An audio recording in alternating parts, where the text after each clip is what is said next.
জামাত জোট ছেড়ে সাথে সাথে শায়েখে চরমোনাই জনাব মুফতি ফয়জুল করিম তার সেই পুরনো রূপে ফিরে গেলেন। ফয়জুল করিমকে একটু জবাব দেওয়া প্রয়োজন। দর্শক, ফয়জুল করিমের যে সেই পুরনো মিথ্যাচারের স্বভাব, গীবতের স্বভাব, বহতানের স্বভাব, তহমত দেওয়ার স্বভাব, অপব্যাখ্যা করার স্বভাব, তিনি আবার ফিরে গেছেন। কিন্তু এবার যে ধোলাই খাবেন, ইতিহাসের শ্রেষ্ঠ ধোলাই হবে। কারণ ফয়জুল করিমকে এবার অ্যান্টিবায়োটিক, হায়ার অ্যান্টিবায়োটিক দিবে আলী হাসান ওসামারা। ওইরকম আরো শত শত আলী হাসান ওসামা আছে, মামুনুল হকরা।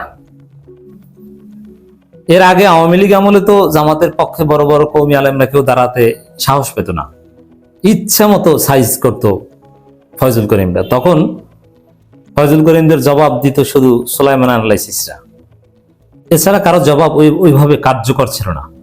এবং আমার নামে বিচারও পাঠিয়েছে বিভিন্ন জায়গায়। যাই হোক, ব্যক্তিগত আলাপে না যাই। এই ফয়জুল করিম সাহেব ভেবেছিলাম যে ভালো হয়ে গেছেন। অবশ্য তার ভালো হওয়াটা খুব কঠিন। আমি কিন্তু রেজাউল করিম সাহেবের কথা বলছি না, আই রেসপেক্ট হিম। ফয়জুল করিম সাহেব আপনাদের স্মরণ করিয়ে দিই, তিনি এবার কি ঘটিয়েছেন, আমি আসছি সেদিকে। এই ফয়জুল করিম সাহেব যখন আমিরে জামাত চরমোনাই মাদ্রাসায় যান, তখন কাগজে কলমে আমাদের কাছে যে তথ্য আসছে যে চরমোনাইয়ের পক্ষ থেকে কে কে থাকবেন, সেখানে ফয়জুল করিমের নাম আছে যে আমিরে জামাতের সাথে থাকবেন, দুপুরে খাওয়া দাওয়া করবেন। কিন্তু ফয়জুল করিম গেছে বরিশাল বিশ্ববিদ্যালয় এলাকায় বা কোনো একটা ওদিকে যে বসে আছে, যে জামাতের লোকজনের সাথে সে ছবি তুলবে না। কেমন ঘাটতারা ঘাটতারা! এর মানে দলের ভিতরে থেকে জামাতের সাথে যেন ঐক্য না হয়, এটা ঠেকানোর সর্বোচ্চ চেষ্টা তিনি করেছেন। কারণ চরমনের মধ্যে যারা পলিটিক্যাল, আশরাফ আলী আকন কিংবা ফয়জুল করিম কোনো পলিটিক্যাল ব্যক্তি নয়, তিনি হচ্ছে গ্রামের ফুটপাতের ঔষধ বিক্রেতার মতো। তাকে এর চাইতে কোনো ভালো অ্যাডজেক্টিভ দেওয়া যায় না। না আলেম, না রাজনীতিবিদ, কোনো দিকেই কিন্তু না। পলিটিশিয়ান কোনো গুণাবলী নাই, পলিটিশিয়ান সুলভ কোনো গুণাবলী নেই। যদি নির্বাচনে থাকে তাহলে দেখবেন যে ভোট কত পায়, সেকেন্ড হতে পারবে না। আমি চ্যালেঞ্জ দিয়ে বললাম, ফয়জুল করিম সাহেব কিছুতেই সেকেন্ড হতে পারবে না। তার আসনে ফার্স্ট হবে বিএনপি বা জামাত, সেকেন্ড হবে বিএনপি বা জামাত। সেকেন্ড হওয়ার যোগ্যতা রাখে না, না পলিটিশিয়ান, না বড় আলেম। শরীয়তের অনেক মৌলিক পরিভাষা তিনি ঠিকভাবে উচ্চারণই করতে পারেন না। কওমি মাদ্রাসায় তো পড়েন নাই, সার্টিফিকেট নেই। আলী মাদ্রাসা থেকে কামিল পাস করে, ফেকায় কামিল পাস করে মুফতি লাগিয়েছেন। যাই হোক, যাই লাগান, তিনি তার যে পুরনো সেই রূপ, গালাগালির যে রূপ, সেই রূপে তিনি আবার ফিরে এসেছেন। কিন্তু অতীতে যেরকম মসৃণ ভাবে আমাদের জেনারেল শিক্ষিত কিছু লোকের সমালোচনায় বিদ্ধ হতে হতো না, এখন ফয়জুল করিমের পথ এত মসৃণ হবে না। এবার মামুনুল হকদের ডলা খাবে, এবার আলী হাসান ওসামাদের ডলা খাবে, জবরদস্ত কওমি ওলামাদের ডলা খাবে। এবং ফয়জুল করিম যে কোনো আলেম না, ফয়জুল করিম সাহেব যে আলেম নামের ফুটপাতের ঔষধ বিক্রেতার মতো চাপাবাজ, এটা কওমি আলেমদের মধ্যে যারা সর্বোচ্চ রেজাল্টদারি, তারা এটা প্রমাণ করবে। Just wait and see. এবার আসেন ফয়জুল করিম কি করেছে। জোট ছাড়তে পারলো না, আমি জবাব দিব ফয়জুল করিমের বক্তব্যের। জোট ছাড়তে পারো না, কিছুক্ষণের মধ্যেই ফয়জুল করিম তো খুশি আর খুশি। কি বলছেন? জামাত ইসলামী মোনাফেক, জামাত মোনাফেক, ফতোয়া দিয়ে ফেলেছে। এই জামাত মোনাফেক এর জবাবে বলবো যে ফয়জুল করিম সাহেব মোনাফেক, মিথ্যুক, ভণ্ড। কারণ তিনি মিথ্যা কথা বলছেন, মোনাফিকিও করছেন। এরপরে আসেন, আমরা তো এর চাইতে নিচে নামতে পারি না। চরমোনাইয়ের লোকজন আমাকে বা জামাতের লোকজনকে হরহামেশা তাকফির করে, কিন্তু না, সেটা করবো না। তো ফয়জুল করিম মিথ্যুক, ধান্দাবাজ, এতে কোনো সন্দেহ নেই, তার ইমান ঠিক নেই। কিন্তু রেজাউল করিম সাহেব, তিনি জামাতের বিরুদ্ধে ফতোয়া দিলেও বলবো যে তিনি প্রকৃত ইমানদার, তিনি পীর, তিনি ইসলামপন্থী, তিনি আলেম। কেতাবি এলেম তার বেশি না থাকলেও ফয়জুল করিম সাহেব মুত্তাকি, আর রেজাউল করিম সাহেব ভণ্ড, ধান্দাবাজ, এতে কোনো সন্দেহ নাই। এটা যখন জামাতের সাথে ভালো সম্পর্ক ছিল তখন আমি বলেছি যে তাকে নজরদারিতে রাখতে হবে, তার গতিবিধি ভালো না, তার কথাবার্তার সাইজ ভালো না। জামাতকে মোনাফেক বলে এরকম কোন একটা দল, এই যে বললাম যে প্রথমে তিনি কোনো পলিটিশিয়ান নন, একটা দল আর একটা দলকে এইভাবে মোনাফেক বলতে পারে না। আপনি এটা বলতে হলো যে তাদের এই কার্যক্রমটা, কর্মটা, এটা কিন্তু দ্বিমুখী, পলিটিক্যাল কার্টেজি বলতে একটা কথা আছে, অথবা এটা কিন্তু মোনাফেকের আলামতের সাথে মিলে যায়, নানানভাবে বলা যায়। কিন্তু জামাত মোনাফেক এ ধরনের কথা বলা চরম অসভ্যতা। এই দিক থেকে বলা যায় ফজল করিম সাহেব ইজ অসভ্য।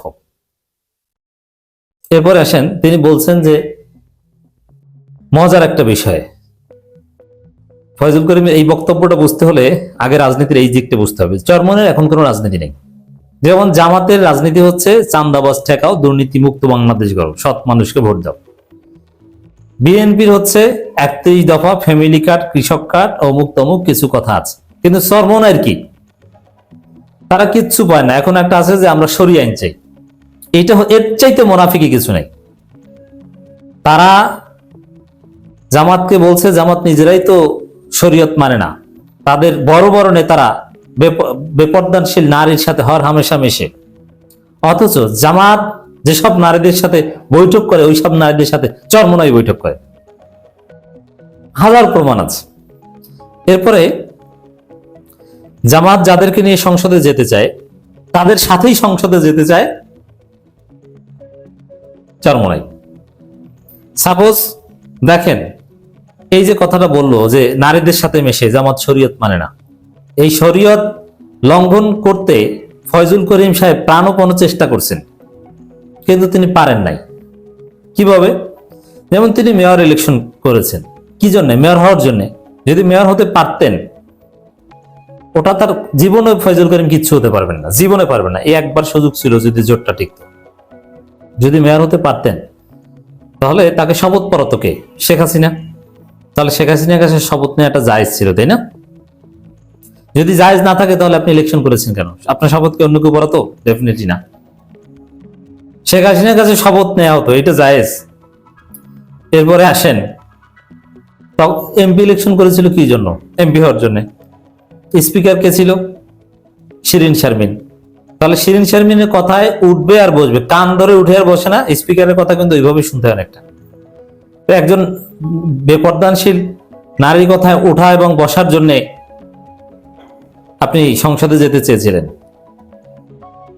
এবং চরমনাই এটা হচ্ছে রাজনৈতিক চাপাবাজি। যে বললাম না, তিনি রাজনীতিবিদের কোনো গুণাবলী নেই।